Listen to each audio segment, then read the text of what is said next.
يسري الصول كان محجوز في اسم الوراء، لكن اللي حصل بعد كده قلب الدنيا. خطة اتنفذت من جوه الاسم وخطة تانية من بره عشان الأهالي يقتحموه ويهربوه، والنتيجة كانت صادمة. اعمل لايك وتابع الحكاية للآخر. لو تفتكر انت كان يعني الواقعة دي يمكن كانت تحديد بالظبط كانت قبل أحداث يناير بأسبوعين تقريبا. تحديدا كده كانت يوم 10 يناير 2011. أنا أتذكر يعني ساعتها كان معانا المرحوم محمد عزوز الله يرحمه، الله يرحمه. زميلنا. وكنا ساعتها بنغطي مديرية أمن الجيزة مع أستاذنا هشام عبد الحفيظ، كان هو مسؤول مديرية أمن الجيزة. وبعدين كنا قاعدين في شيفت المسائي اللي هي النبطشية الليلية بتاعتنا في جريدة الجمهورية. وبعدين جالنا تليفون: الحق ده فيه اقتحام لاسم شرطة الوراق. فطبعا انت متخيل يعني حاجة اول مرة يعني يعني ايه اقتحام اسم شرطة؟ ده حاجة يعني احنا بنتكلم في تاريخ ايه؟ 10 يناير 2011، يعني قبل القصة بتاعت ثورة يناير والاحداث اللي حصلت. نزلنا جرينا على اسم الوراق لقينا حوالي مثلا 3000 مواطن واقفين قدام الاسم، وحصل اشتباكات وحدفوا طوب على اسم شرطة الوراق. وبعدين تدخل الامن المركزي وفض، عمل جدار فاصل ما بين الاهالي وما بين اسم الشرطة. وكان في الفترة دي اللي هو أسامة المراسي، لو تفتكر اوائل، كان مدير امن الجيزة. وكان اللي هو كمال الدالي كان مدير الإدارة العامة للمباحث. اللي هو محمود فاروق مدير مباحث الجنائية. وكان اللي هو محمود فاروق، وكان اللي هو فايز أباظة. وكان ساعتها اللي هو حسام فوزي، كان العقيد حسام فوزي كان مفتش مباحث شمال الجيزة اللي هي منطقة الوراق تبعها. كل القيادات الأمنية دي واقفة طبعا، وفي احتجاجات جامدة جدا من الأهالي. ليه؟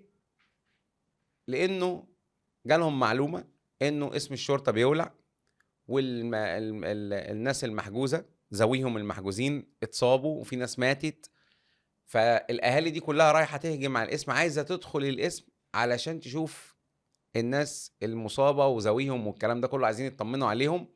وفي نفس الوقت جوه في اصلا احداث شغب، فالقوه بتاعت الاسم واقفه عامله حائط صد. جه الامن المركزي منع الناس تدخل، وفي نفس الوقت جوه القوه بتمنع المساجين تهرب. في أيوة. مساجين عايزه تهرب، مم. وفي سجن مولع اللي هو الحجز بتاع اسم الوراق مولع، وفي أهل عايزة تقتحم. واهالي عايزه تقتحم. هنا بقى صوت العقل او الحكمه اللي هو اسامه المراسي. انا اتذكر ساعتها يمكن كمان كان في الواقعه يعني اساتذتنا استاذ سامي عبد الراضي رئيس تحرير التجاره في مصر، ساعتها مم. كان في المصري اليوم، جريده المصري اليوم. وكل بقى زملائنا الصحفيين كنا على ارض الواقع.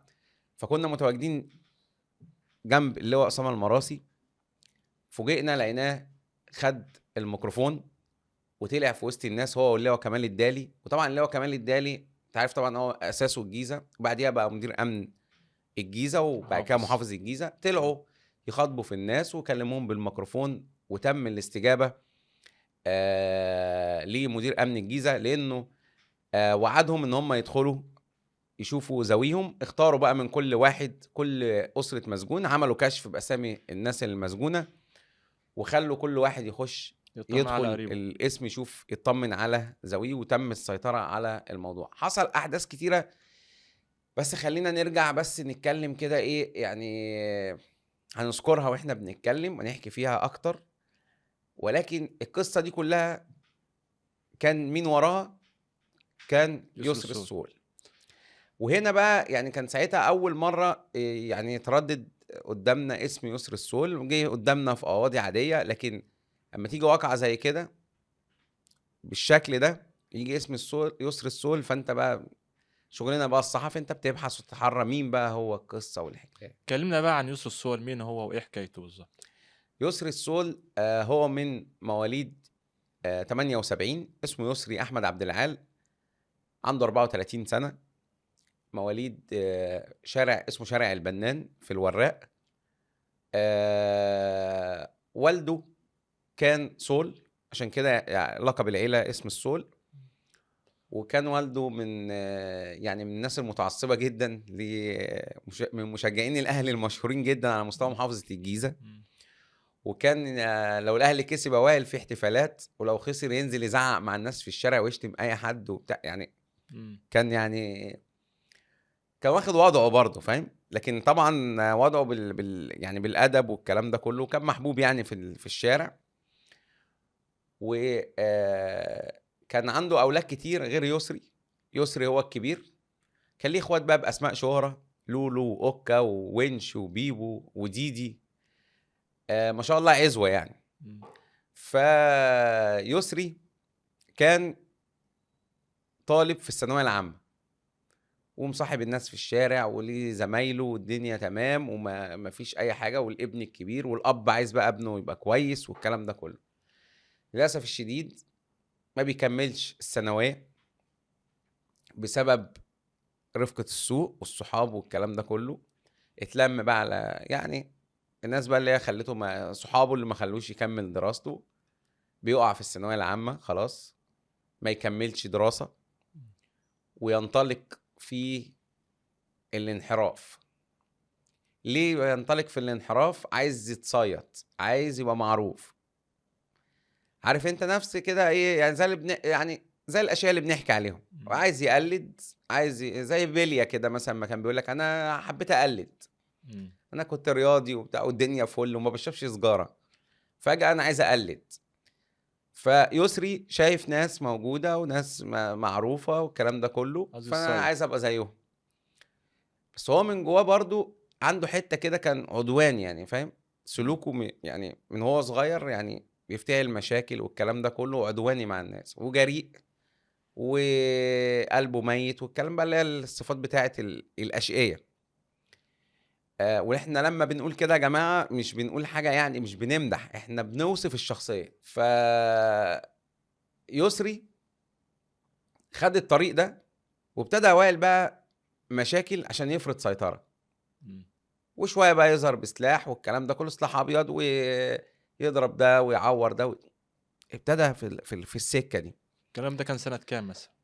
تتكلم مثلا بداياته مثلا من اول يعني اواخر التسعينات كده، هو شاب صغير مثلا، بتتكلم 18 سنة، مم. لحد بقى ال 2000 ده. يعني اول ما وصل ال 2000 كان عنده بقى حوالي 22 سنة. دخل بقى في ايه يعني؟ في الاجرام بحق من اول 2000. أول حاجة يسر الصور اللي عملها وبدأ شهرته إزاي؟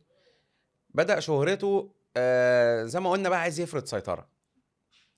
كان في الفترة دي شاب تاني اسمه محمود عبد الحكم، ده يعني ايه طالعين مع بعض، وده عايز يبقى فرض سيطرة وده فرض سيطرة. فهو عايز ايه؟ انت عارف انا في مربعي الاتنين من نفس المنطقة، مم. فهو عايز يبقى مسيطر في المربع بتاعه. يعمل ايه بقى؟ يعمل الحاجات اللي هي فرض السيطرة. زي ايه مثلا؟ يخش على محل مثلا، ياخد اللي هو عايزه ويمشي من غير من غير ما يدفع حاجة بقى. مم. هو بقى يعني برضو لا شغله ولا مشغله، فاهم؟ والناس عارفة خطر فبتتجنبه. ان ده هيضربني، هيعورني، الكلام ده كله. مم. يعمل ايه بقى مثلا؟ وقائع تبقى مثلا تسمع مع الناس. مم. يجي 2 تجار مخدرات ليهم علاقة مش عارفة بمين، بالشخص التاني اللي هو يعني ايه الاتنين في على نفس المنوال، او على تحدي مع بعض. فيجي ايه؟ يجيب 2 تجار مخدرات معروفين في المنطقة، مش عايزين نذكر اسمائهم يعني، ناس تابت يعني. ويقوم عامل ايه؟ جايب الاتنين دول في نص الشارع، كان يقابلهم ياخد منهم الحاجة عافية، مم. ياخد منهم فلوس عافية، فيسمع مع الناس. فمرة رفضوا ايه؟ كانوش باعوا او ما عملوش، ما كانش معاهم فلوس، رفضوا يدوا فلوس. جابهم في نص الشارع وقام امرهم ان هم يقعدوا في الارض، نايمهم على الارض كده، وبجبروت كده قام ايه؟ دايس عليهم برجليه كده. مم. وبعدين قام فاتح السلاح وقام معور الاتنين في نص الشارع. ودول المفروض معلمين المفروض. 2 تجار بقى تجار مخدرات. مم. فطبعا لما حصل الموقف كده، الاتنين تجار مخدرات اوائل بس مش اشقية.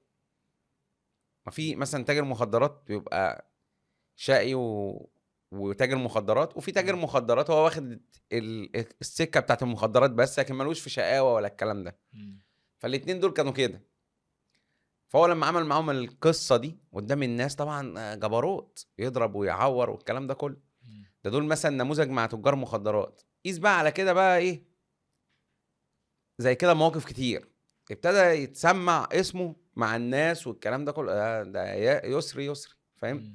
يسري السول. بعد ما استمر في اعمال بقى البلطجه اللي احنا بنتكلم فيها دي، الموضوع بقى اسريا.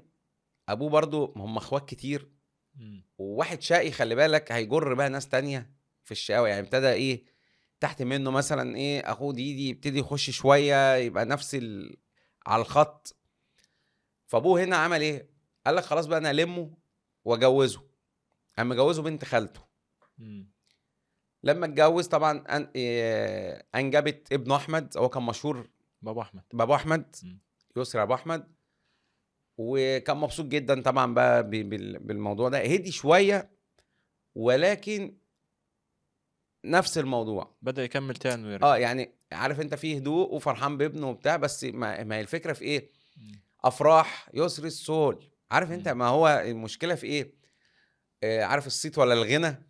ممكن يبقى هو مثلا الشخص يعني زي ما حاصل دلوقتي كده الجماعه اللي هو واحد اسد المقطم مثلا. ده اسمه ايه؟ الصيت ولا الغنى؟ ده واحد عمل مكتب زي اللي قاعدين عليه ده، وعمل عليه يافطه اسد المقطم، مكتوب كده اسد المقطم فلان الفلاني.